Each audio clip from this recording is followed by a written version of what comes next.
도장 찍어주면 다 해줄 테니까 말만 해. 깨끗하게 정리하자. 시어머니가 30억짜리 아파트 서류를 탁 밀어놓으며 제 결혼 7년을 쓰레기 버리듯 처분하려던 그 순간 저는 찻잔을 쥔 손끝이 새하얗게 죽어가는 걸 느꼈어요.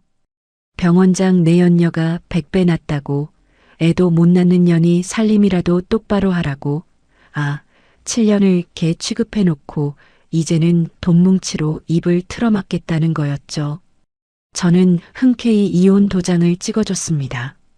그게 끝이 아니라 지옥의 시작인 줄도 모르고 싱글벙글하는 시어머니 꼴을 보면서 말이죠.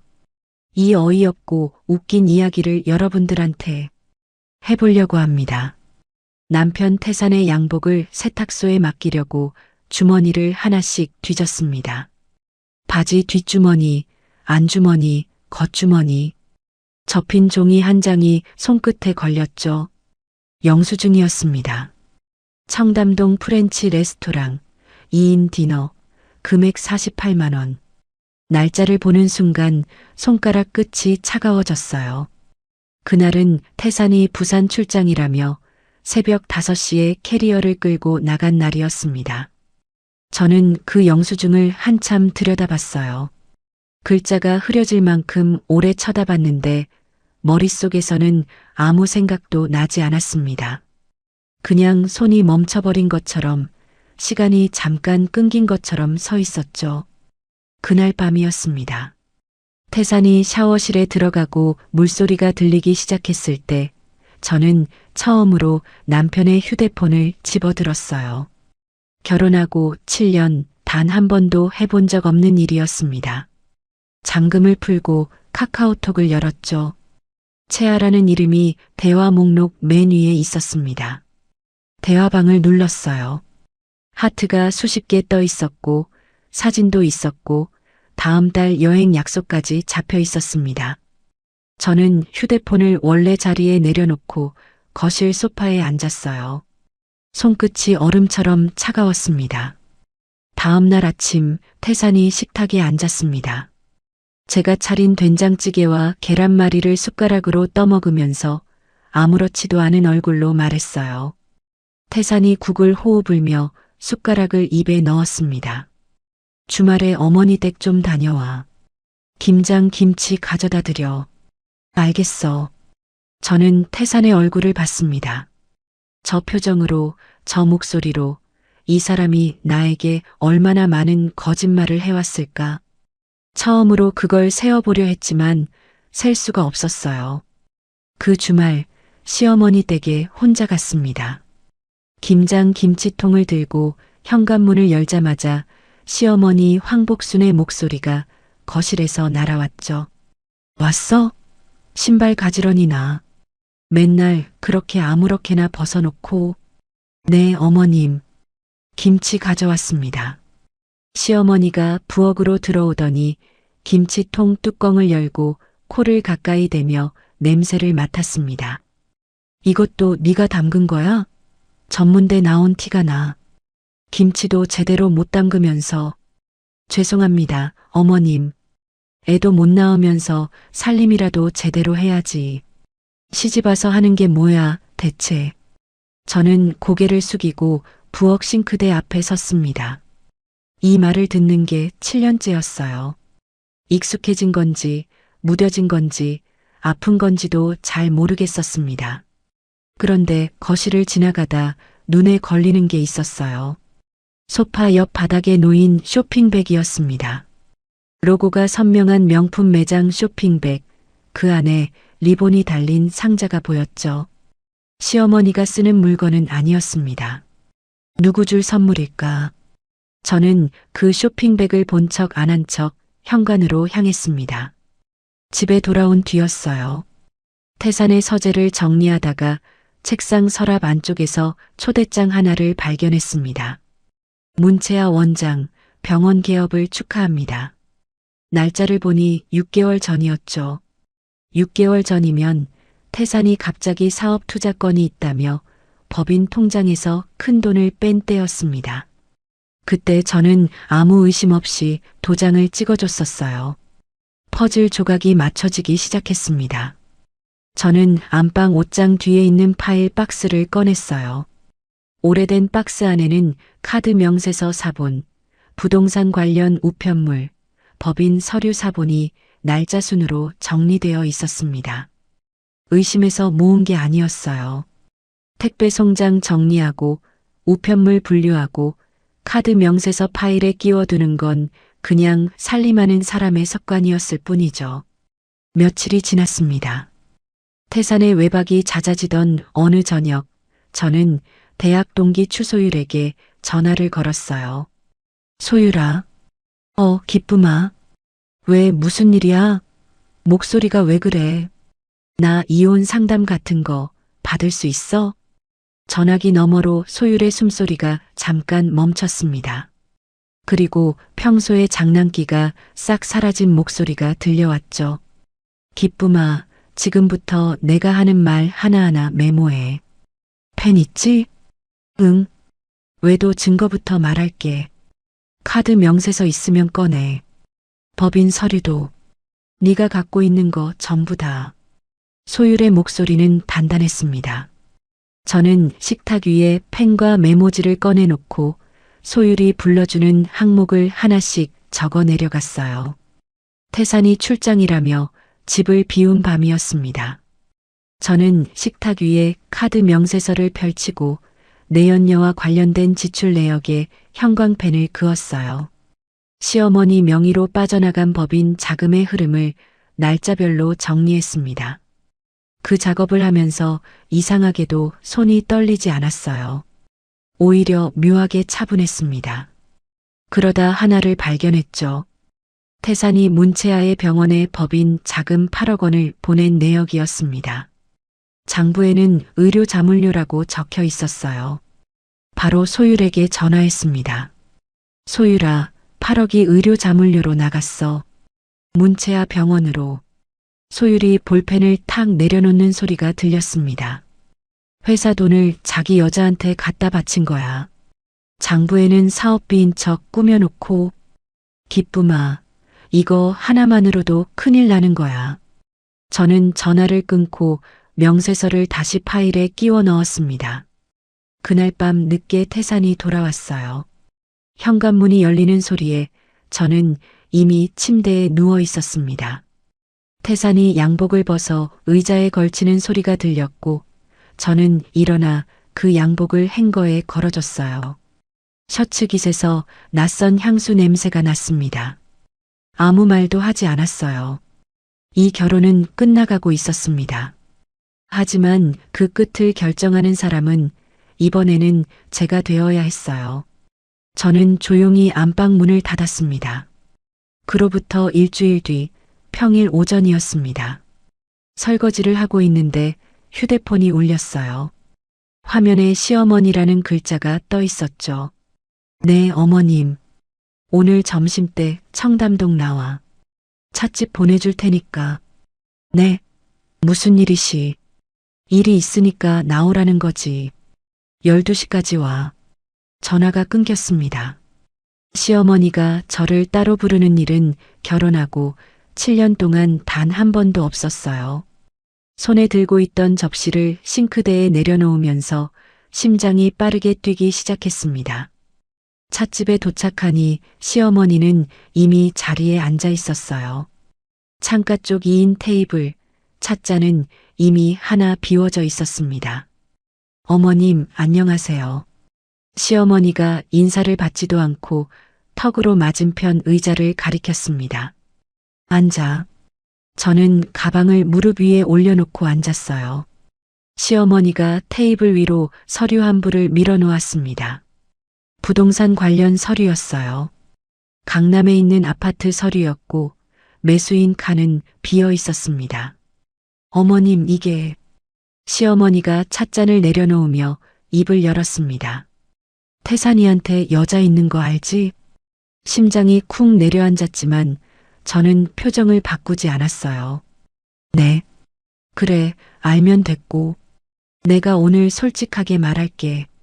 시어머니가 서류를 손가락으로 톡톡 두드렸습니다. 그 여자 이름이 문채아야. 병원장이고 집안도 좋고 학벌도 좋아. 태산이한테는 그 정도가 어울려. 시어머니의 입꼬리가 살짝 올라갔어요. 마치 자랑스러운 이야기를 하는 것처럼요. 솔직히 너는 애도 못 낳잖아. 7년이나 됐는데. 그 여잔 뭐든 너보다 100배는 낫지. 숨을 쉬는 게 어려웠습니다. 하지만 저는 무릎 위에 놓인 가방 끈을 꽉 쥐었어요. 시어머니가 서류를 제 쪽으로 더 밀었습니다. 이 아파트 시세가 30억이야. 여기 매수인 칸에 내 이름 넣어줄게. 조용히 이혼해. 저는 서류를 내려다봤습니다. 도장 찍어주면 다 해줄 테니까 말만 해. 뭐 더 필요한 거 있으면 그것도 들어줄게. 깨끗하게 정리하자.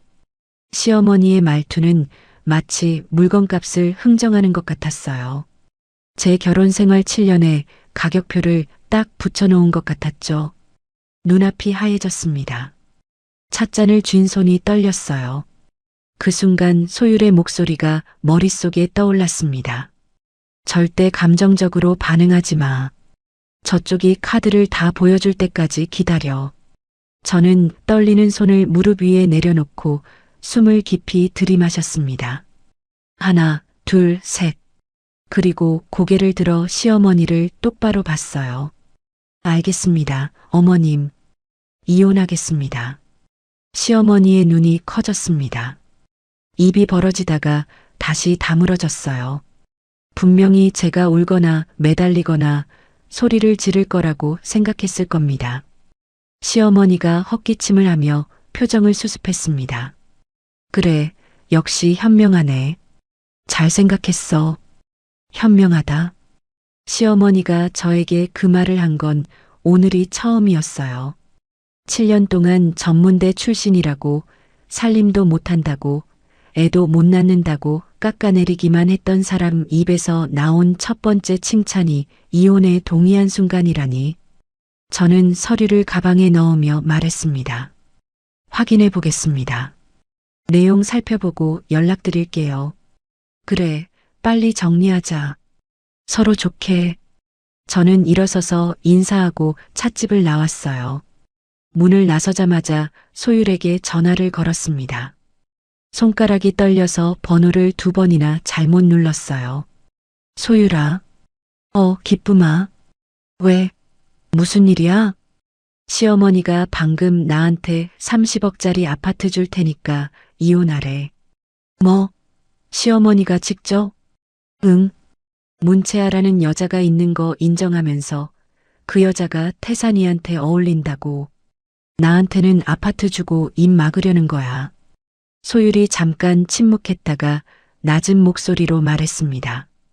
기쁨아, 들어. 저쪽이 먼저 조건을 제시했다는 건 말이야. 협상 주도권이 너한테 있다는 뜻이야. 저 사람들이 얼마나 급하면 30억을 먼저 꺼내겠어. 저는 찻집 앞 골목을 걸으면서 소율의 말을 들었어요. 발걸음이 조금씩 단단해지는 걸 느꼈습니다. 저는 이 상황에서 무력한 피해자가 아닐 수도 있었어요. 그날 저녁 태산이 퇴근하고 돌아왔습니다.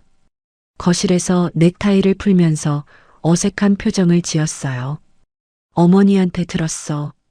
네가 동의했다고. 응. 태산이 소파에 앉으며 고개를 살짝 숙였습니다. 미안해. 이렇게 된 거. 미안하다는 말이었지만 태산의 목소리에는 안도감이 가득했어요. 어깨에서 짐을 내려놓은 사람의 목소리였습니다. 이 사람은 이미 끝난 문제라고 생각하고 있었죠. 알았어. 저는 그 2글자만 말하고 부엌으로 들어갔습니다. 그날 밤 태산이 잠든 뒤 거실에 혼자 앉았어요. 시어머니가 건넨 서류를 다시 펼쳐봤습니다. 아파트 소유자 칸을 확인했죠. 소유자는 시어머니도 태산 개인도 아니었어요. 황태산 건설 주식회사라고 적혀 있었습니다. 저는 서류를 휴대폰으로 사진 찍어서 소율에게 카카오톡으로 보냈습니다. 1분도 안 되어 답장이 왔어요. 이거 회사 건물이잖아. 회사 재산을 이혼 합의금으로 주겠다는 건데 대표 마음대로 할 수 있는 게 아니야. 이사회 허락이 필요한 일이거든. 시어머니가 회사 운영에 대해 아무것도 모르면서 이런 서류를 들고 나온 거야. 이게 저쪽의 허점이야. 저는 휴대폰을 내려놓고 어두운 거실 천장을 올려다봤습니다. 시어머니는 큰 소리 쳤지만 정작 자기가 뭘 들고 나왔는지도 모르고 있었어요. 저는 서류를 다시 가방에 넣고 불을 껐습니다. 다음 날 오전 소율의 사무실을 찾아갔습니다. 책상 위에 시어머니에게 받은 서류를 올려놓자 소율이 안경을 고쳐 쓰고 한 줄씩 읽어내려갔어요. 소율이 볼펜으로 서류 한 곳을 톡톡 짚으며 말했습니다. 여기 봐. 이 아파트는 회사 재산이야. 이걸 개인 이혼 합의금으로 쓰겠다는 건데 대표가 이사회 동의 없이 이러면 회사 돈을 빼돌린 것과 똑같거든. 소율이 서류를 복사기에 올리며 말을 이었어요. 사본 떠서 증거 파일에 넣어둘게. 이거 나중에 크게 쓸 수 있어. 저는 소율 맞은편 의자에 앉아 물었습니다. 소율아, 그러면 나는 어떻게 해야 돼? 소율이 의자를 끌어당기며 제 눈을 똑바로 봤어요. 큰 그림을 말해줄게. 이혼에는 동의해. 대신 재산 나누는 건 나중에 따로 법원에서 하는 거야. 이혼 자체는 해주되 돈 문제는 별도로 싸우는 구조야. 그게 가능해? 당연하지. 이혼하고 나서 2년 안에 재산 나눠달라고 청구할 수 있어. 지금은 이혼에 동의하는 모습을 보여서 저쪽을 안심시키는 거야. 진짜 게임은 그 다음에 시작하는 거고. 저는 고개를 끄덕였습니다. 소율의 설명이 머릿속에 하나씩 그림을 그렸어요. 며칠 뒤 태산의 서재에서 청소를 하다가 서랍 안쪽에 USB 하나가 있는 걸 발견했습니다. 검은색 작은 USB가 서류 밑에 숨겨져 있었죠. 바로 소율에게 전화했어요. 소율아, 서랍에서 USB 하나 찾았어.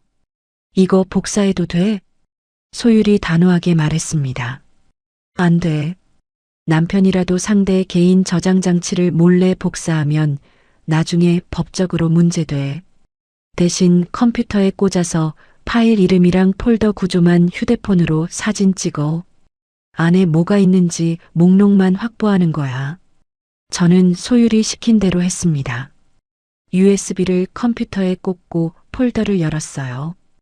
파일 이름들이 쭉 나왔는데 숫자와 날짜가 적힌 파일이 수십 개였습니다. 휴대폰으로 화면을 찍고 USB를 뽑아 원래 자리에 돌려놓았어요. 사진을 소율에게 보내자 1시간 뒤에 전화가 왔습니다.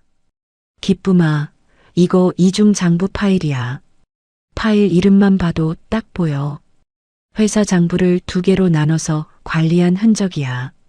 그러면 이걸 어떻게 해? 우리가 직접 손댈 필요 없어. 나중에 검찰이 수사하면 압수수색으로 가져갈 수 있는 거거든. 다만 이런 게 존재한다는 사실 자체가 나중에 수사가 필요하다는 근거가 돼.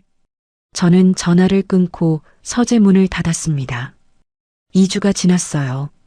태산과 시어머니가 합의 자리를 잡았습니다.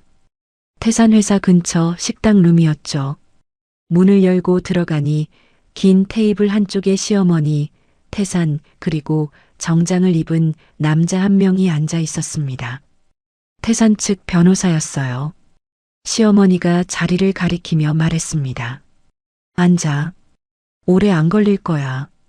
저는 맞은편에 앉았어요. 테이블 위에 합의서와 인감이 놓여 있었습니다. 시어머니가 합의서를 제 앞으로 밀었습니다. 깨끗하게 정리하고 서로 새 출발하자. 다 여기 적혀 있으니까 읽어보고 도장 찍어. 태산 측 변호사가 서류를 짚으며 내용을 설명했어요.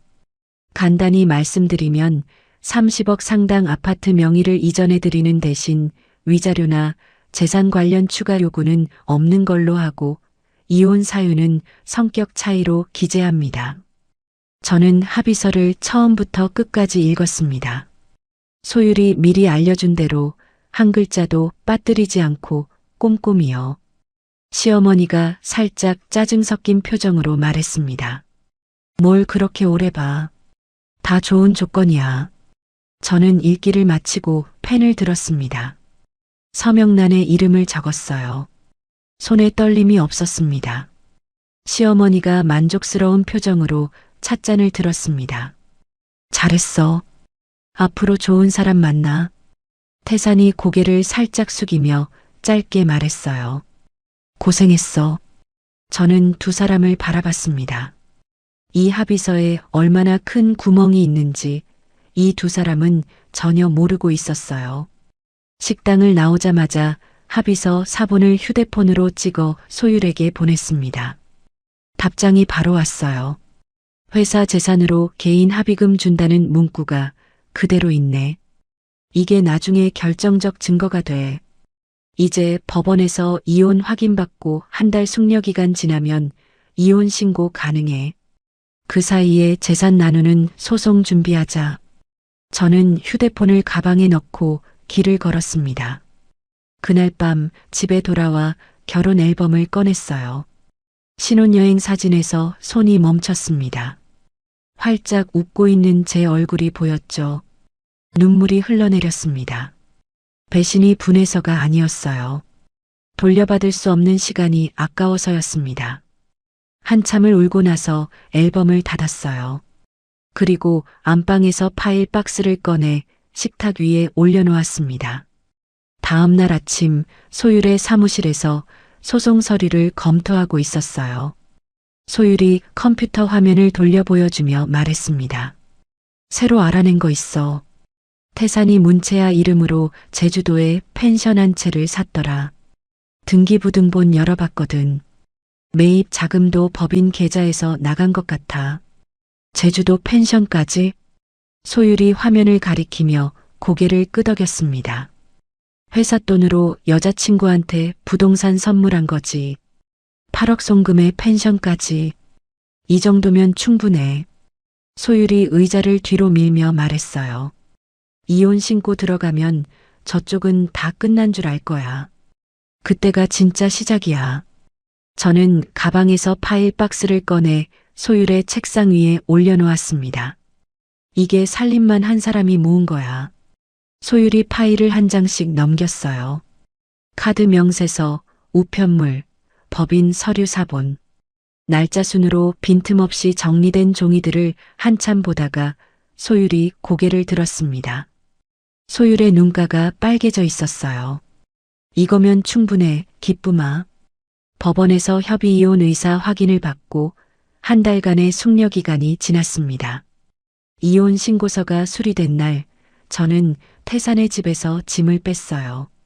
캐리어 하나, 옷가지 몇 벌, 그리고 파일 박스 하나. 7년을 살았는데 제 것이라고 할 만한 게 그것뿐이었습니다.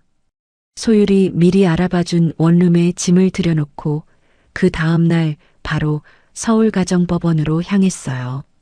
소율이 법원 앞에서 기다리고 있었습니다. 가방에서 서류 봉투를 꺼내며 말했어요. 오늘 접수하자. 재산분할 청구 소송. 응. 접수 창구 앞에서 소율이 서류를 내밀며 제게 설명했어요. 청구 금액은 30억 아파트가 아니야. 태산 이름으로 된 재산 전부 그리고 회사 돈에서 빼돌려서 개인적으로 쓴 부분까지 포함이야. 회사 돈이랑 개인 돈을 뒤섞어서 쓴 부분 전부 나눠야 한다고 청구하는 거지. 저쪽에서 그걸 받아들일까? 소율이 입꼬리를 올리며 접수 도장을 찍었습니다. 받아들이고 말고는 법원이 정하는 거야. 우리는 증거를 내밀기만 하면 돼. 같은 날 소율은 검찰에 고발장도 제출했어요. 황태산 건설의 비자금 조성, 법인 자금을 개인 용도로 쓴 내역, 문채아 병원에 보낸 8억 원 허위 송금, 법인 소유 아파트를 이혼 합의금으로 쓰려 한 합의서 사본까지 전부 첨부했습니다. 제가 살림하면서 모아둔 카드 명세서와 서류 사본, USB 파일 목록 사진도 다 들어갔죠. 소율이 고발장 사본을 제게 건네며 말했습니다. 이제 두 갈래로 가는 거야. 법원에서는 재산 나누기, 검찰에서는 회사 비리 수사. 둘 다 동시에 진행돼. 저는 법원 계단을 내려오면서 서류 봉투를 가방에 넣었어요. 발걸음이 무거웠지만 뒤로 돌아가고 싶은 마음은 없었습니다. 열흘이 지났어요. 원룸에서 저녁을 먹고 설거지를 하는데 휴대폰이 울렸습니다. 화면에 황태산이라는 이름이 떠 있었죠. 여보세요. 태산의 목소리가 전화기 너머로 쏟아졌습니다. 야, 나기쁨. 이게 뭐야? 소장이 날아왔는데. 합의했잖아, 우리. 태산의 목소리가 갈라져 있었어요. 저는 싱크대에 기대서 차분하게 말했습니다. 이혼은 합의한 거 맞아. 근데 재산 나누는 건 별도 절차야.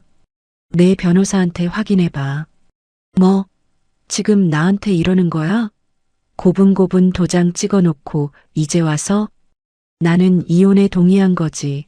내 몫을 포기한 게 아니야. 태산이 뭔가 더 말하려 했지만 저는 전화를 끊었습니다. 손이 떨렸어요. 하지만 동시에 가슴 안에서 오랫동안 느끼지 못했던 감각이 밀려왔습니다. 숨을 제대로 쉬는 것 같은 느낌이었죠. 1시간도 안 되어 시어머니에게서 전화가 왔습니다. 나기쁨, 너 지금 뭐 하는 거야? 시어머니의 고성이 전화기 스피커를 찢을 듯 울렸어요. 고분고분 도장 찍어놓고 뒤통수를 쳐? 사람이 어떻게 이럴 수가 있어? 저는 벽에 등을 기대고 숨을 한번 고른 뒤 말했습니다. 어머님, 제가 서명한 건 이혼 합의서예요. 재산분할 포기 각서가 아닙니다. 뭐라고? 변호사님께 확인해 보세요. 저는 전화를 끊었습니다. 휴대폰을 식탁 위에 내려놓고 두 손을 무릎 위에 올렸어요. 손가락이 미세하게 떨리고 있었지만 입꼬리가 자기도 모르게 올라가는 걸 느꼈습니다. 며칠 뒤 소율에게서 연락이 왔어요. 기쁨아, 저쪽에서 합의 조정 제안이 왔어. 뭐래? 30억 아파트에 현금 10억 더 줄 테니까 소송 취하해 달라는 거야. 대형 로펌 변호사가 직접 전화했어. 그래서 뭐라고 했어? 소율의 목소리에 웃음기가 묻어났습니다. 검찰 고발 건은 어떻게 하실 거냐고 한마디 했더니 전화기 너머가 조용해지더라. 저는 소율의 말을 들으며 창밖을 바라봤어요. 저쪽이 흔들리고 있다는 게 느껴졌습니다. 그 무렵이었어요. 소율이 새로운 사람을 소개해줬습니다. 유달수 황태산 건설에서 격리부장으로 일하다 해고당한 사람이었죠. 소율의 사무실에서 유달수를 만났습니다. 50대 중반쯤 되어 보이는 남자가 낡은 가방을 무릎 위에 올려놓고 앉아 있었어요. 소율이 커피를 내려놓으며 입을 열었습니다. 유 부장님, 이쪽이 제 의뢰인이에요. 유달수가 고개를 숙여 인사하며 말했습니다. 이야기는 추 변호사님한테 들었습니다. 저도 할 말이 많아요. 그 회사에서 당한 게 있으니까. 어떤 일을 당하셨는데요? 유달수가 커피잔을 양손으로 감싸쥐며 입을 열었어요. 저는 격리부장으로 10년을 일했습니다. 장부 2개 돌리는 거, 광급 공사 따려고 공무원들한테 돈 건네는 거, 제가 다 처리했어요. 그런데 어느 날 양심에 찔려서 대표한테 이러면 안 된다고 했더니 다음 날 바로 잘렸습니다. 유달수의 손이 미세하게 떨렸어요. 공무원한테 준 돈 금액, 날짜, 전부 기억합니다. 법정에서 말할 수 있어요. 소율이 펜을 들며 물었습니다. 문채아 병원에 보낸 8억도 아시죠? 유달수가 고개를 끄덕였어요. 그거요. 장부에는 의료자문료라고 적혀 있는데 자문계약서 같은 건 없었습니다. 대표가 직접 저한테 이체하라고 시킨 거예요. 결제 서류에 대표 도장만 찍혀 있고 다른 임원 승인은 없었어요. 저는 유달수의 말을 들으며 메모를 했습니다. 그때 유달수가 잠깐 망설이다 말을 꺼냈어요. 하나 더 아시는 게 좋을 것 같은데요. 뭔데요? 유달수가 커피를 한 모금 마시고 목소리를 낮췄습니다. 그 문채아라는 여자, 황 대표한테만 그런 게 아니에요. 업계에서 소문이 있었거든요. 전에 다른 사업가한테도 같은 식으로 접근했다가 돈만 받고 관계를 끊었다고요. 처음부터 병원 자금줄로 접근한 거예요. 저는 펜을 멈추고 유달수를 봤습니다. 그러니까 그 여자가 처음부터 계획적으로 접근한 거라는 말씀이세요? 네, 업계에서는 다 아는 이야기입니다. 소율이 펜을 내려놓으며 저를 봤어요. 저는 분노보다 허탈함이 먼저 밀려왔습니다. 시어머니가 그렇게 자랑하던 완벽한 며느리감이 돈을 뜯어내려고 접근한 사람이었다니. 사무실을 나온 뒤 소율과 나란히 걸으며 말했어요. 시어머니가 이거 알면 어떻게 될까? 소율이 가방 끈을 매만지며 대답했습니다. 알게 해야지. 그게 저쪽 내부를 흔드는 카드가 돼. 문채아 과거 행적에 대한 자료를 좀 더 모아보자. 저는 고개를 끄덕였어요. 그 무렵 검찰 고발장이 접수된 걸 태산도 알게 됐습니다. 소율이 전해준 바로는 태산이 급하게 회사 회계 자료를 정리하기 시작했다고 했어요. 하지만 소율이 이미 법원에 증거보전 신청을 해놓은 상태였습니다. 증거를 없애지 못하도록 법원에 미리 보관을 요청하는 절차를 밟아놓은 거죠. 그날 저녁 원룸에 혼자 앉아 있었어요. 소율에게서 카카오톡이 왔습니다. 법원에서 증거보전 결정 나왔어. 태산 회사 회계 자료 조치 들어간다. 저는 휴대폰을 내려놓고 창밖을 봤습니다. 어두운 하늘에 건물 불빛이 점점이 떠 있었어요. 이 싸움이 정말 시작됐다는 걸 온몸으로 느꼈습니다. 두려움이 아예 없다면 거짓말이겠지만 가슴 안에는 두려움보다 선명한 각오가 자리 잡고 있었어요. 저는 커튼을 치지 않고 창가에 서서 한참을 서울의 밤을 바라봤습니다. 증거보전 결정이 난 뒤 약 한 달이 지났습니다. 법원의 조치에 따라 황태산 건설의 회계 자료가 보전됐어요. 저는 직접 관여하지 않았지만 소율이 전화로 상황을 알려줬죠. 기쁨아, 태산이 사무실에서 엄청 항의했대. 소리 지르고 난리였다더라. 그래. 소율이 목소리를 낮추며 덧붙였습니다. 그리고 태산 비서가 우리 쪽에 귀띔해줬는데 태산이 요즘 밤마다 서류를 파쇄기에 넣고 있었대. 근데 이미 보전 결정 났으니까 소용없는 짓이지.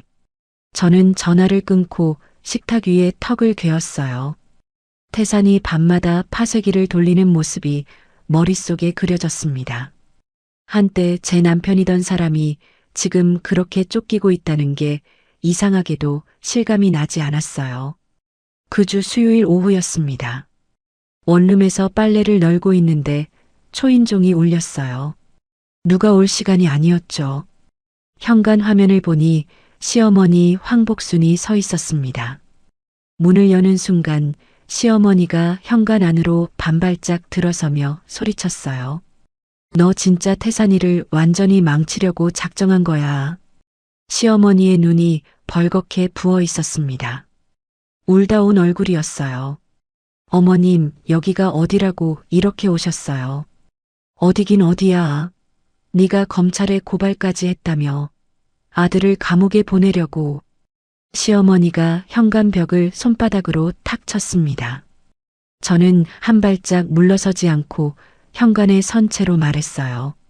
이혼하라고 하신 분은 어머님이시고 저는 이혼했습니다. 그 이유는 법이 하는 일이에요. 법이 뭐야?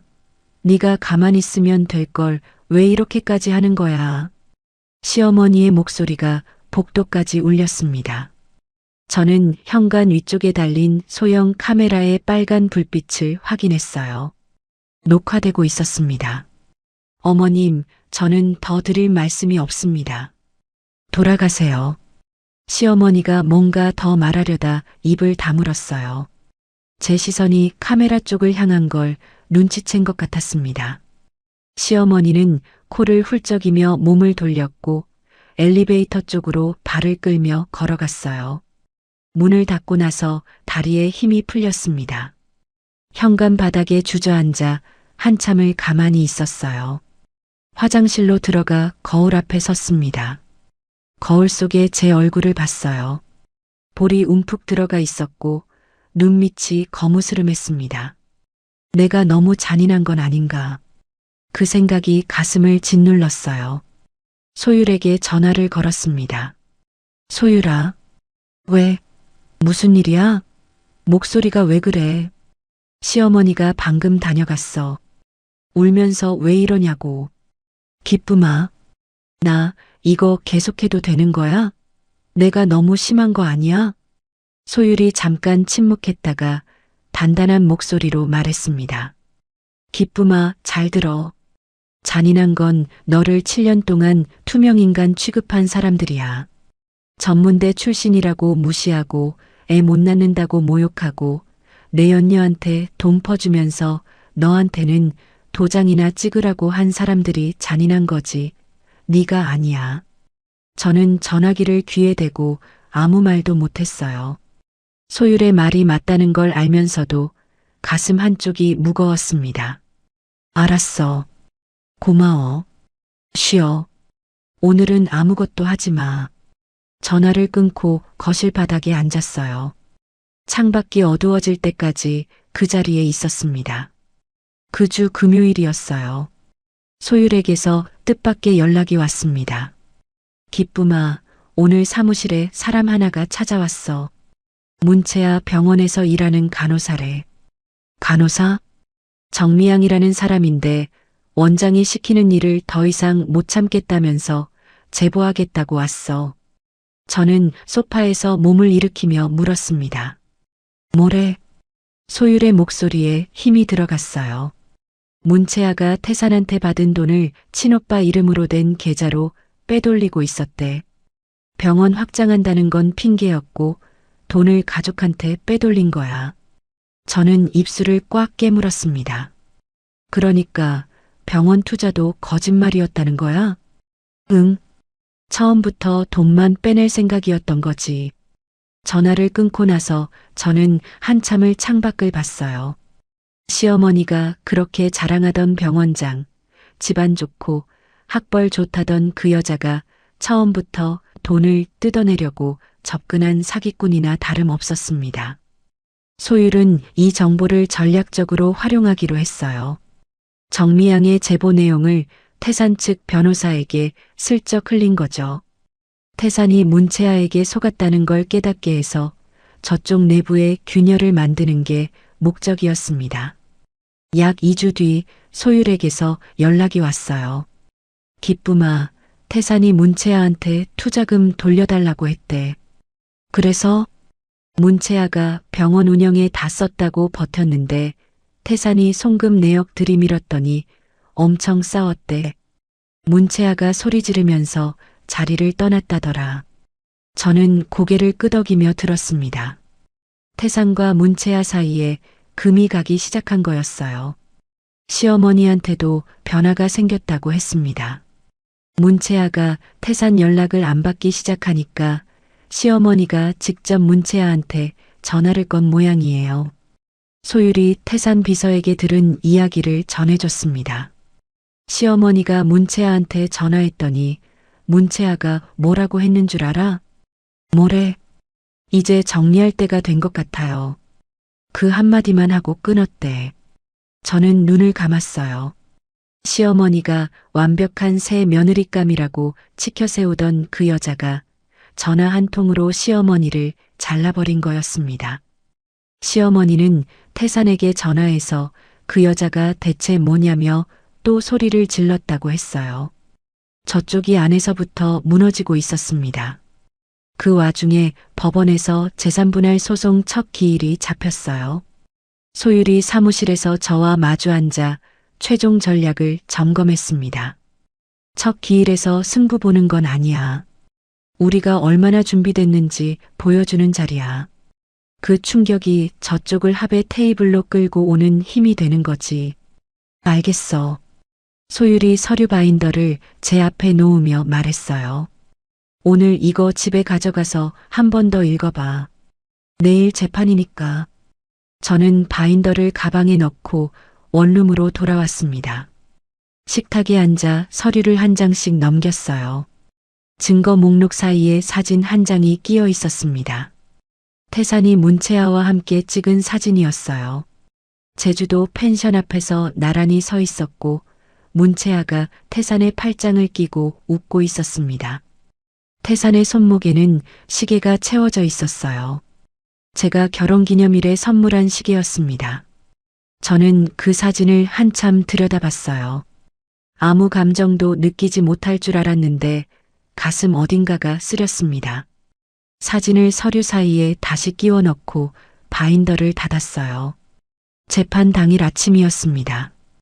법원 복도를 걸어가는데 맞은편에서 태산이 걸어오고 있었어요. 눈에 띄게 수척해져 있었습니다. 광대뼈가 드러나 보일 만큼 볼살이 빠져 있었고 양복이 어깨에서 흘러내리듯 걸쳐져 있었죠. 태산이 제 앞에서 멈춰 섰습니다. 기쁨아. 태산이 작은 목소리로 말했어요. 우리 이렇게까지 해야 돼? 저는 태산의 얼굴을 봤습니다. 한때 이 사람의 웃는 얼굴이 좋아서 결혼했었죠. 지금 그 얼굴에는 피로와 두려움만 가득했어요. 법정에서 보자. 저는 그 말만 하고 소율과 함께 법정 안으로 들어갔습니다. 방청석을 돌아보니 시어머니 황복순이 맨 앞줄에 앉아 있었어요. 두 손을 무릎 위에 꼭 모으고 불안한 얼굴로 앞을 바라보고 있었습니다. 저는 시선을 거두고 원고석에 앉았어요. 소율이 서류를 펼치며 제 손등을 가볍게 한번 두드렸습니다. 재판이 시작됐습니다. 소율이 자리에서 일어나 원고 측 주장을 펼치기 시작했어요. 재판장님, 원고 나기쁨은 혼인기간 7년 동안 가사노동을 전담했습니다. 남편이 회사에 나가 일할 수 있었던 건 아내가 집안 살림을 전부 도맡았기 때문입니다. 재산을 나눌 때 그 기여를 인정해야 합니다. 소율이 서류 바인더를 들어 올리며 말을 이었습니다. 또한 피고 황태산은 혼인 기간 중 지속적으로 외도를 했으며 이혼의 책임이 전적으로 피고에게 있습니다. 소율이 바인더에서 서류를 한 장 꺼내 재판부에 제출했어요. 이것은 피고가 내연녀 문채아의 병원에 법인 자금 8억 원을 허위 명목으로 보낸 내역입니다. 장부에는 의료 자문료라고 적혀 있지만 자문 계약서는 존재하지 않습니다. 방청석에서 웅성거리는 소리가 들렸어요. 저는 고개를 돌리지 않았지만 시어머니가 앉아있는 쪽에서 숨을 들이키는 소리가 났습니다. 소율이 두 번째 서류를 꺼내며 말했어요. 그리고 이것은 이혼합의 당시 피고 측이 원고에게 제시한 합의서입니다. 여기 보시면 법인 소유 아파트를 이혼 합의금으로 넘기겠다고 적혀 있습니다. 회사 재산을 개인 이혼 합의금으로 쓰겠다고 합의서에 직접 쓴 겁니다. 저는 맞은편에 앉은 태산의 얼굴을 봤어요. 태산이 입술을 꽉 깨물고 있었습니다. 태산 측 변호사가 일어섰어요. 재판장님, 법인 관련 자료는 이혼 재산분할과는 별개의 문제입니다. 이 자리에서 논의할 사안이 아닙니다. 소율이 바로 받아쳤습니다. 별개라고요? 법인 자산을 개인 이혼 합의금으로 쓰겠다고 합의서에 직접 적은 건 피고 본인입니다. 회사 돈과 개인 돈을 섞어 쓴 걸 스스로 인정한 증거예요. 이걸 별개라고 하시면 이 합의서는 뭐가 됩니까? 태산 측 변호사가 입을 열었다 다물었어요. 말을 잇지 못하고 서류를 뒤적거렸습니다. 소율이 바인더를 재판부 쪽으로 내밀며 말했어요. 재판장님, 이 바인더에는 피고가 외박한 날짜와 카드 사용 내역이 교차 표시되어 있습니다. 외도의 시간적 흐름이 명확하게 드러납니다. 재판장이 바인더를 받아들고 몇 장을 넘기다가 저를 봤습니다. 원고가 직접 정리한 건가요? 저는 자리에서 일어나 대답했어요. 네, 재판장님. 살림하면서 정리한 겁니다. 카드 명세서 나오면 파일에 끼워두고 우편물 오면 날짜별로 분류하는 게 습관이었습니다. 재판장이 고개를 끄덕이며 바인더를 내려놓았어요. 다음은 증인 순서였습니다. 유달수가 증인석에 앉았어요. 낡은 양복을 입고 있었지만 눈빛은 단단했습니다. 소율이 유달수에게 물었어요. 증인은 황태상 건설에서 어떤 업무를 담당하셨습니까? 유달수가 마이크를 당기며 대답했습니다. 격리부장으로 10년 근무했습니다. 회사 자금 관리를 전부 맡았습니다. 문채아 병원에 보낸 8억 원에 대해 아시는 바를 말씀해 주세요. 유달수가 숨을 한번 고르고 입을 열었어요. 2023년 9월 15일 대표가 직접 제 사무실에 와서 이체하라고 했습니다. 장부에는 의료 자문료라고 적으라고 했고요. 자문 계약서를 만들어야 하지 않냐고 물었더니 그런 건 필요 없다고 했습니다. 대표 결제 도장만 찍혀 있었고 다른 임원 승인은 없었습니다. 법정안이 조용해졌어요. 유달수가 말을 이었습니다. 그게 한 번이 아닙니다. 광급 공사 따려고 공무원들한테 돈을 건넨 것도 제가 처리했습니다.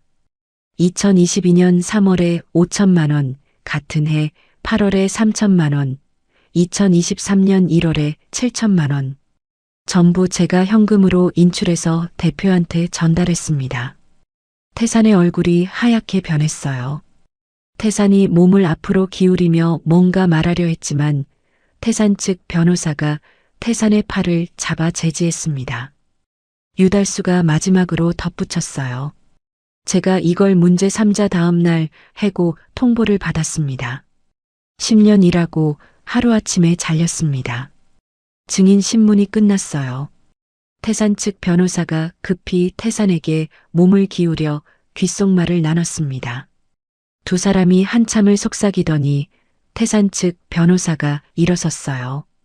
재판장님, 합의를 위한 조정 기일을 요청합니다. 소율이 제 옆에서 조용히 속삭였습니다. 첫 기일의 조정 요청이면 사실상 항복 선언이야. 저는 고개를 살짝 끄덕이고 앞을 바라봤어요. 재판이 끝났습니다. 법정 문을 나서는데 복도에서 시어머니의 목소리가 울렸어요. 태산아, 회사 돈을 그 여자한테 8억이나 줬어? 8억을. 시어머니가 태산의 팔을 붙잡고 흔들었습니다. 태산의 얼굴이 일그러졌어요. 엄마, 여기서 이러지 마. 태산이 소리치자 시어머니가 그 자리에서 주저앉았습니다. 무릎이 바닥에 닿는 둔탁한 소리가 났고 시어머니가 얼굴을 두 손으로 감싸며 울기 시작했어요. 저는 복도 끝에서 그 장면을 봤습니다. 한때 가족이었던 사람들이었어요. 통쾌함 같은 건 느껴지지 않았습니다. 그냥 무거운 피로감만 온몸에 내려앉았어요. 법원을 나와 소율과 근처 카페에 앉았습니다. 소율이 아메리카노를 한 모금 마시며 말했어요. 조정 기일에서 저쪽이 금액을 제시할 거야. 근데 검찰 수사가 본격적으로 시작되면 태산 재산 자체가 묶일 수 있어. 그러니까 조정을 빨리 끝내는 게 우리한테도 유리해. 그러면 얼마나 받을 수 있는 거야? 소율이 컵을 내려놓으며 대답했습니다.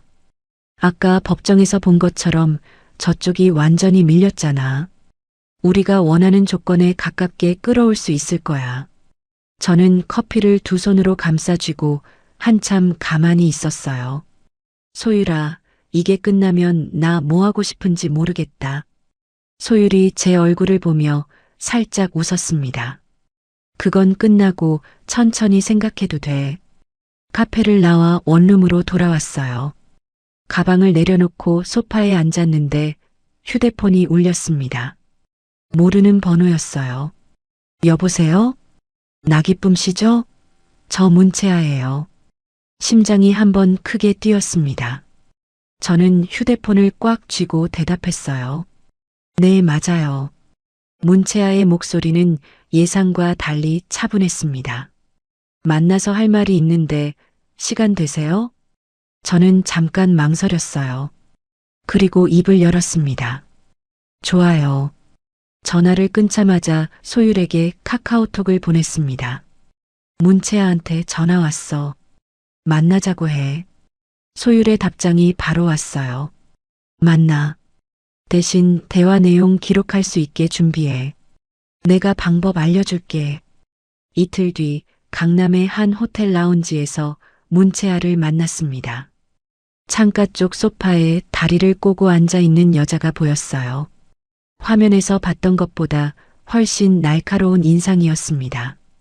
턱선이 뾰족했고 눈매가 차가웠어요. 제가 맞은편에 앉자 문채아가 커피잔을 들어 한 모금 마셨습니다. 와주셨네요.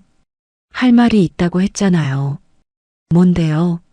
문채아가 커피잔을 소서에 내려놓으며 입을 열었어요. 나는 태산 씨를 사랑한 적 없어요.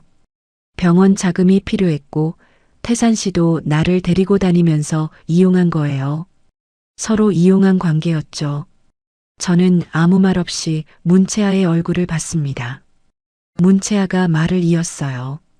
내 변호사는 이 만남을 반대했어요. 근데 직접 만나고 싶었어요. 결과적으로 보면 당신이 제일 똑똑한 사람이었거든요. 그래서 하고 싶은 말이 뭔데요? 문채아가 몸을 앞으로 살짝 기울였습니다. 태산 씨가 나한테 투자금 돌려달라고 협박하고 있어요. 나는 이 일에서 빠지고 싶어요. 재판에서 증언이 필요하면 협조할 용이 있어요. 조건은 나를 완전히 빼주는 거예요. 저는 문채아의 눈을 봤어요. 계산이 끝난 사람의 눈이었습니다. 감정 같은 건 처음부터 없었던 사람의 눈이었어요. 저는 자리에서 일어나며 말했습니다. 생각해 볼게요. 호텔 라운지를 나왔어요. 회전문을 밀고 밖으로 나오자 찬바람이 얼굴을 스쳤습니다. 저는 깊게 숨을 들이마시고 소율에게 전화를 걸었어요. 다음 날 소율의 사무실에서 문채아의 제안을 분석했습니다. 소율이 책상 위에 메모를 펼쳐놓고 볼펜을 돌리며 말했어요. 문채아 증언이 있으면 태산이 회사 돈을 사적으로 쓴 게 더 확실해져. 근데 이 사람은 자기 보신만 생각하는 사람이야. 말 바꿀 수도 있어. 그러면 어떻게 해? 소율이 볼펜을 탁 내려놓으며 말했습니다. 증언 내용을 미리 문서로 받아놓는 거야. 진술서 형태로. 나중에 말 바꿔도 문서가 남아있으면 소용없거든. 문채아가 그거에 응할까? 응하겠지. 지금 태산한테 투자금 반환 소송당할 처지인데 우리 쪽에 협조하는 게 그 사람한테도 유리하거든. 이해관계가 일시적으로 겹치는 거야. 저는 고개를 끄덕였어요. 알겠어. 하자. 3일 뒤 소율의 사무실에서 문채아와 공식 면담이 이루어졌습니다. 문채아가 소율의 맞은편에 앉아 다리를 꼬고 커피를 마시고 있었어요. 저는 옆 의자에 앉아 지켜봤습니다. 소율이 녹음기를 켜며 말했어요. 지금부터 말씀하시는 내용을 진술서로 작성할 겁니다. 한 가지씩 여쭤볼게요. 황태산 씨가 병원에 투자한 자금의 출처를 알고 계셨나요? 문채아가 커피잔을 내려놓으며 대답했습니다. 네, 알고 있었어요. 태산 씨가 직접 말했거든요. 회사 돈이니까 신경 쓰지 말라고요. 그 말을 언제 들으셨어요? 첫 번째 송금 전이요. 제가 이 돈 출처가 어디냐고 물었더니 회사 돈인데 자기 회사니까 자기 돈이나 마찬가지라고 했어요. 소율이 펜을 움직이며 받아 적었습니다. 혹시 그 대화를 나눈 장소나 날짜를 기억하시나요? 문채아가 잠깐 생각하더니 말했어요. 2023년 8월 말이었어요. 청담동에서 저녁 먹으면서요. 정확한 날짜는 카드 내역 보면 나올 거예요. 소율이 고개를 끄덕이며 진술서를 정리했습니다. 문채아가 서명을 하고 일어서면서 저를 봤어요. 이걸로 된 거죠? 소율이 대답했습니다. 네, 오늘은 여기까지입니다. 문채아가 가방을 들고 문 앞에서 멈춰 섰어요. 저를 한번 돌아보더니 아무 말 없이 나갔습니다. 문이 닫힌 뒤 소율이 진술서를 파일에 끼우며 말했어요. 이거면 돼. 재산분할 소송이랑 검찰 수사 양쪽에 다 쓸 수 있어. 그로부터 약 2달이 지났습니다. 어느 저녁 원룸에서 라면을 끓이고 있는데 TV 뉴스 속보가 나왔어요. 중견 건설사 황태산 건설에 대해 검찰이 본격적인 수사에 착수했습니다. 법인 자금 유용 및 광급 공사 비리 혐의입니다. 화면에 태산의 회사 건물이 보였어요. 정문으로 수사관들이 들어가는 장면이었습니다. 저는 라면 냄비를 불 위에 올려놓은 채 TV 앞에 서 있었어요. 한때 제 남편이던 사람의 회사가 무너지고 있었습니다. 이게 내가 원한 결과인지 스스로에게 물어봤지만 대답이 나오지 않았어요. 검찰 수사 소식이 퍼지자 태산의 사업 파트너들이 하나둘 등을 돌리기 시작했다고 소율이 전해줬습니다. 진행 중이던 건설 현장의 투자자가 돈을 빼겠다고 통보했고 태산이 급하게 회사 재산을 팔려고 했지만 수사 중인 회사 물건을 사겠다는 곳은 없었대요. 그리고 어느 날 저녁이었습니다. 퇴근길에 원룸 앞 골목을 걸어오는데 건물 입구에 누군가 서 있었어요. 태산이었습니다. 검은 코트를 입고 있었는데 코트가 한 치수 커 보일 만큼 몸이 말라 있었어요. 저를 보자 태산이 한 발짝 다가왔습니다. 기쁨아. 저는 발을 멈추고 태산을 봤어요. 여기에 왜 왔어? 태산이 두 손을 코트 주머니에 넣은 채 고개를 숙였습니다. 검찰 고발만 취하해줘. 부탁이야. 회사가 이러면 직원 200명이 길바닥에 나앉아. 그 사람들은 아무 죄도 없잖아. 태산의 목소리가 떨리고 있었어요. 저는 잠깐 흔들렸습니다. 200명의 직원들, 그 사람들의 가족들. 그런데 소율이 예전에 했던 말이 떠올랐어요. 그 사람이 평소에 직원 걱정을 한 적이 있었어? 없었습니다. 직원들 야근시키면서 자기는 내연녀 만나러 갔고 명절 보너스 깎으면서 문채아 병원에 8억을 보냈어요. 저는 태산의 눈을 똑바로 보며 말했습니다. 그건 직원들한테 할 말이지 나한테 할 말은 아니야. 태산의 얼굴이 일그러졌어요. 뭔가 더 말하려 입을 열었다 다물었습니다. 저는 태산 옆을 지나 건물 안으로 들어갔어요. 엘리베이터 문이 닫히는 순간까지 뒤를 돌아보지 않았습니다. 태산이 돌아간 뒤 열린 재산분할 조정 기일이었어요. 태산 측 변호사가 금액을 제시하며 말했습니다. 현재 의뢰인의 재정 상황을 고려하면 아파트와 현금을 합해 이 금액이 현실적으로 지급 가능한 최대입니다. 소율이 서류를 넘기며 받아쳤어요. 회사 돈과 개인 돈이 섞여 있던 게 이미 입증됐잖아요. 회사 재산 중에 실질적으로 개인 자산이나 마찬가지인 부분까지 나눠야 한다는 게 우리 입장이고 기존 청구를 유지합니다. 조정위원이 양측의 주장을 들은 뒤 중재안을 제시했습니다. 아파트, 현금, 그리고 태산 이름으로 된 주식 일부가 포함된 안이었어요. 태산 측 변호사가 태산과 길게 상의했습니다. 태산이 고개를 떨구고 한참을 가만히 있다가 고개를 끄덕였어요. 태산 측 변호사가 일어서며 말했습니다. 수락하겠습니다. 소율이 제게 몸을 기울여 속삭였어요. 검찰 수사가 더 가면 저쪽 재산이 묶여. 지금 정리하는 게 확실한 승리야. 저는 고개를 끄덕였습니다. 수락할게. 조정이 성립됐어요.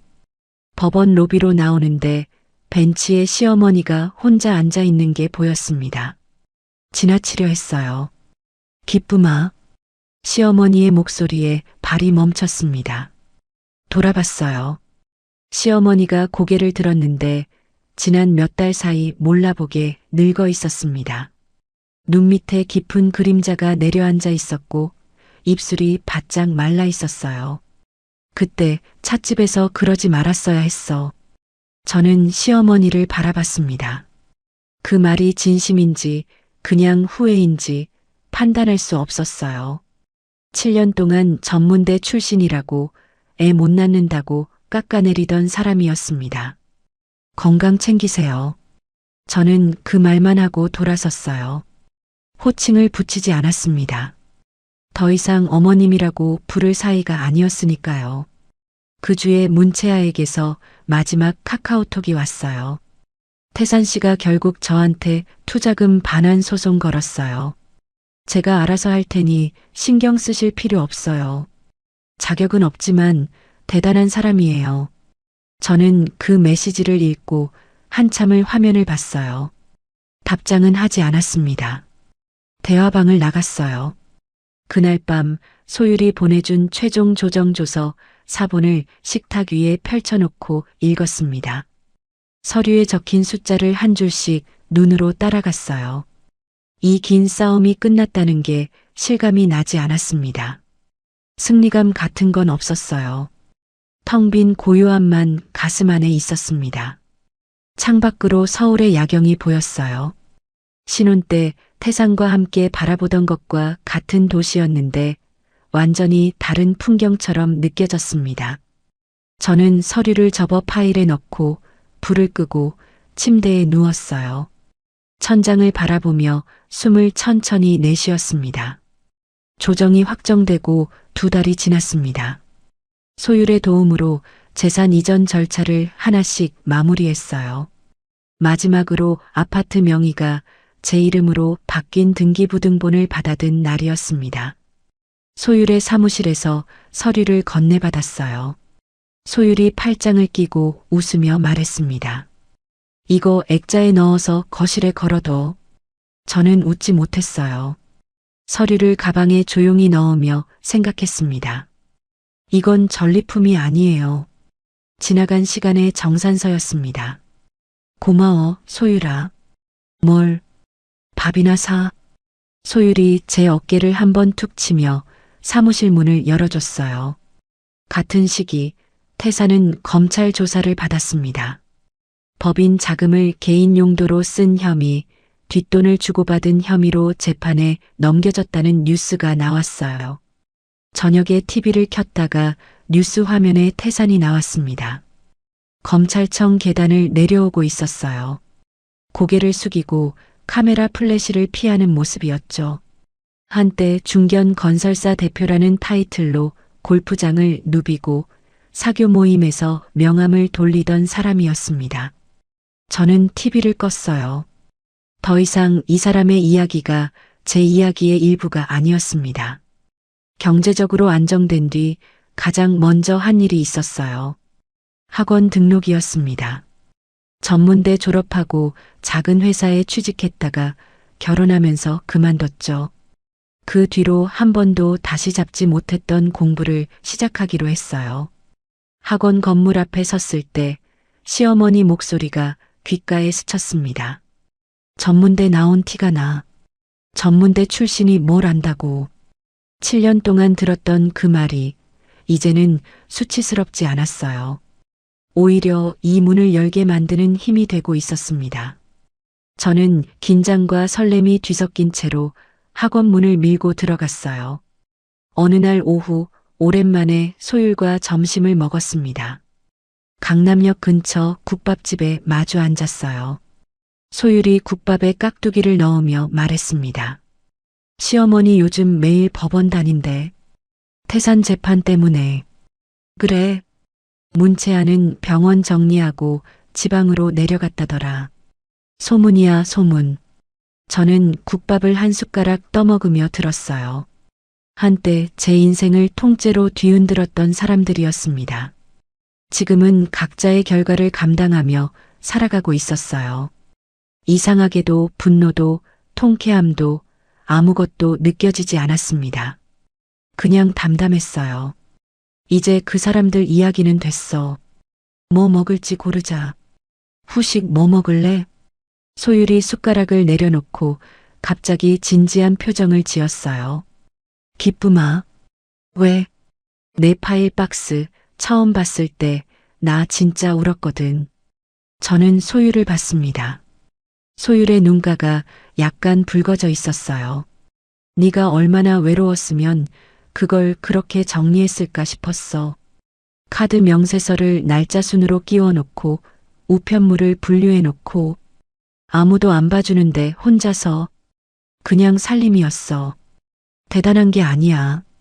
소율이 고개를 저었습니다. 아니야. 그게 너를 지켜준 거야. 저는 국밥 그릇을 내려다봤어요. 소율의 말이 맞았습니다. 그 외로운 살림의 시간들이 결국 저를 지켜준 방패였어요. 아무도 보지 않는 곳에서 혼자 정리하고 분류하고 끼워 넣던 그 습관이 마지막 순간에 저를 일으켜 세운 거였습니다. 고마워, 소율아. 진짜로. 됐고, 후식 사줘. 비싼 거. 소율이 코를 훌쩍이며 메뉴판을 들었어요. 그해 가을, 새 아파트로 이사했습니다. 이사 당일 짐을 다 들여놓고 텅 빈 거실에 섰어요. 창밖으로 한강이 보였습니다. 결혼할 때는 시어머니가 고른 아파트에서 살았어요.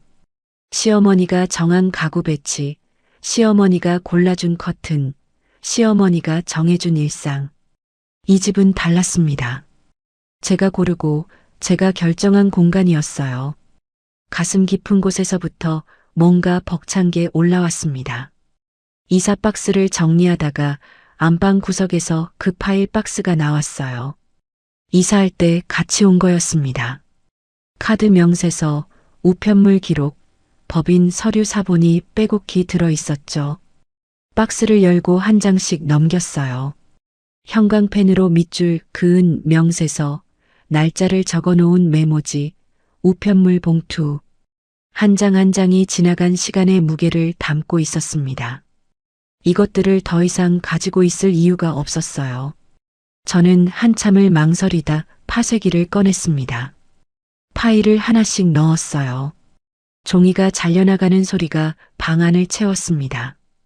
위잉, 위잉. 한 장씩 넣을 때마다 어깨가 조금씩 가벼워지는 걸 느꼈어요.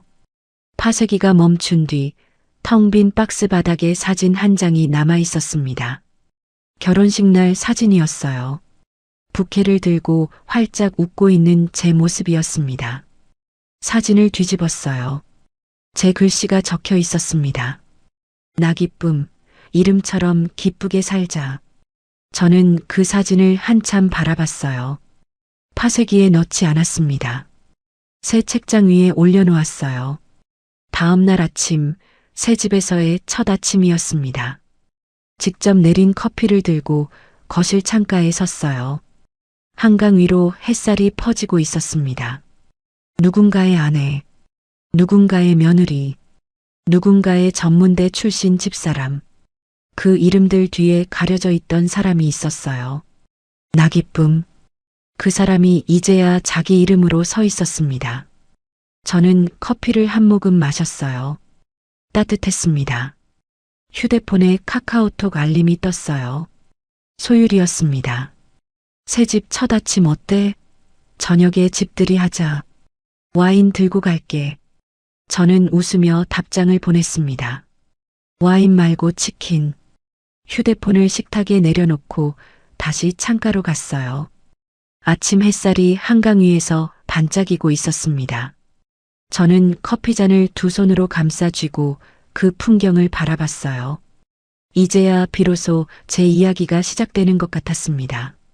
시청자 여러분, 우리도 한 번쯤은 그랬잖아요. 누군가의 엄마로, 누군가의 아내로, 누군가의 며느리로만 불리다 보면 정작 내 이름 석자가 낯설어지는 순간이 와요. 그렇게 살다 보면 나라는 사람이 어디 갔는지도 모르게 되거든요. 30억이 중요한 게 아니었습니다. 나기쁨이라는 사람이 다시 자기 발로 서는 것, 그게 진짜 이긴 거였어요. 시청자 여러분은 어떻게 생각하시나요? 혹시 지금 내 이름이 아닌 다른 이름으로만 불리고 계신 분이 계시다면 오늘 한 번만이라도 거울 보면서 내 이름을 불러보시면 어떨까요? 오늘 사연이 시원하셨다면 구독과 좋아요 꾹 눌러주시고요. 이야기를 끝까지 들어주신 분이 계시다면 잘 들었다고 댓글 하나만 남겨주세요.